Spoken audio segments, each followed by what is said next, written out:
Hey everyone, welcome to a very special Christmas episode of our devlog today.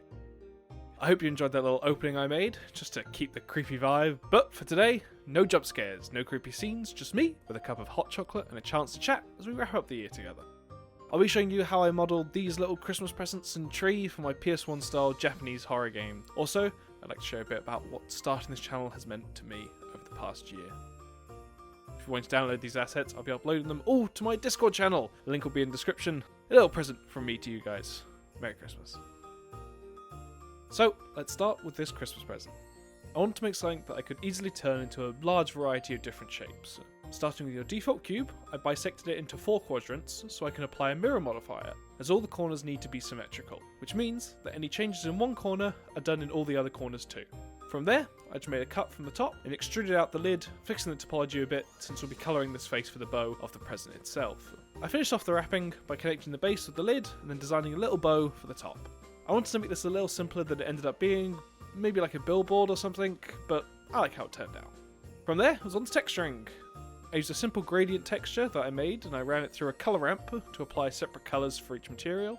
Finally, I did a UV unwrap to try and emulate the ambient occlusion in the texture itself.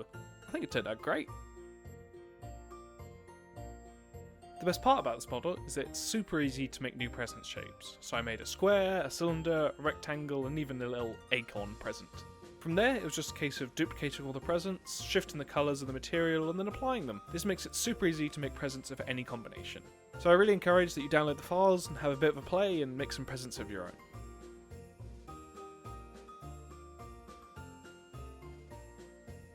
Next up, the main centerpiece, our Christmas tree. This is my first time modelling a tree, so I got a bunch of references and tried my best making a simple shape, and then slowly trying to mould it into the right shape. I made different sections for each layer of the leaves and capped it off with a slight indented piece at the top. From there, I added the simplest icosphere I could to make some little baubles to place on our tree. I don't know why, but these really remind me of those green orbs you collect in Spyro 2, like the little green and yellow gems that you get during the levels. I don't know why, but I really liked it. Also, you see that I designed a little bell with my name on it. This is just a classic ornament that I've always had on my Christmas tree since I was young. I don't know where they came from or how it has my name on it. I assume it was just one of the ones that you buy in a shop, but it's quite special to me, so I wanted to have it in there.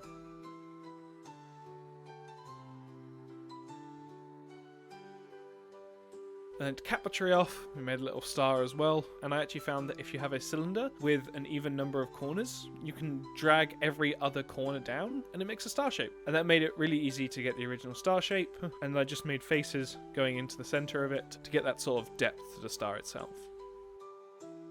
So at this point, I kind of took a step back and had a look at the tree overall, and I didn't like how flat it looked. And then looking a bit more online, I found that there was a sort of cartoonish style that people had made where they added a gradient from light to dark. So I emulated what we did with the Christmas presents and added that to each layer of the leaves, and I think that really draws out the depth of the tree. And also did the baubles as well, just for good measure.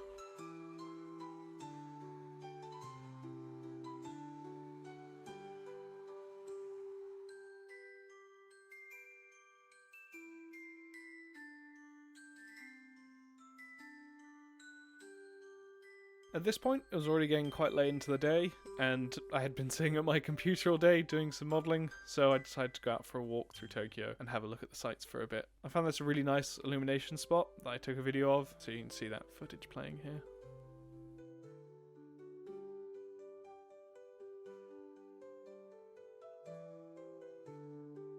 But then, it was straight back to work in Unity.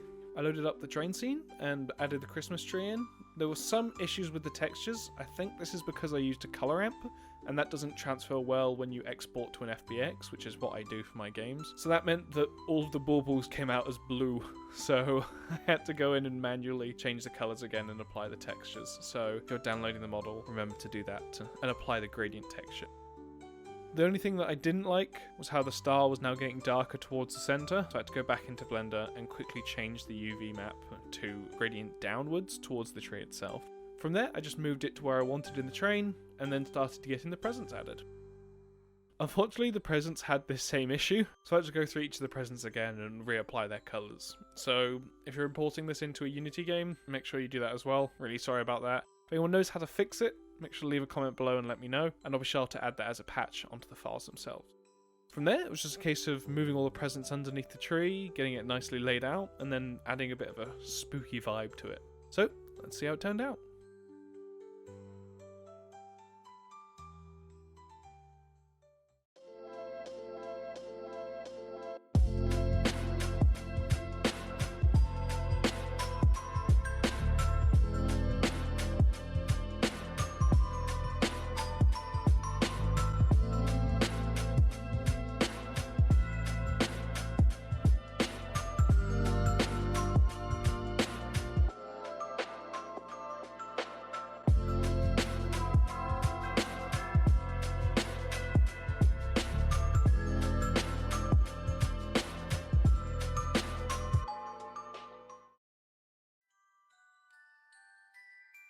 So if you know my content or you know me personally, you know that I've been streaming for quite a long time, but only recently have I started putting so much effort into my social medias, like my YouTube, my Instagram, my Twitter, Discord, everything. I decided that this would be the year that I actually sit down and put effort into community building, and actually getting people interested in what I'm making. And surprisingly, it's been going really well. I've been getting lots of traction on my Twitch and my YouTube and Instagram, and I'm really trying to get more of a community into the Discord, because if you're in the Discord, I can actually chat to you, I can get feedback from you, I can hear about what you're liking, what you're not liking, and I think that is the best part about being in a community, is the feedback that I get from you guys, whether good or bad.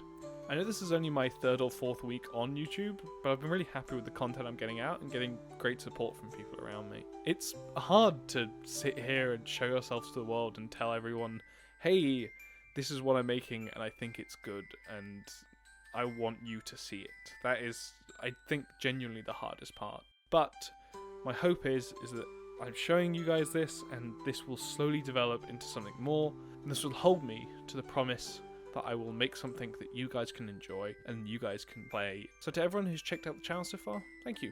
I hope you'll stick around, and I hope I'll be able to see you around in the Discord as well and chat to you. For now, I hope you all have a Merry Christmas and a Happy New Year.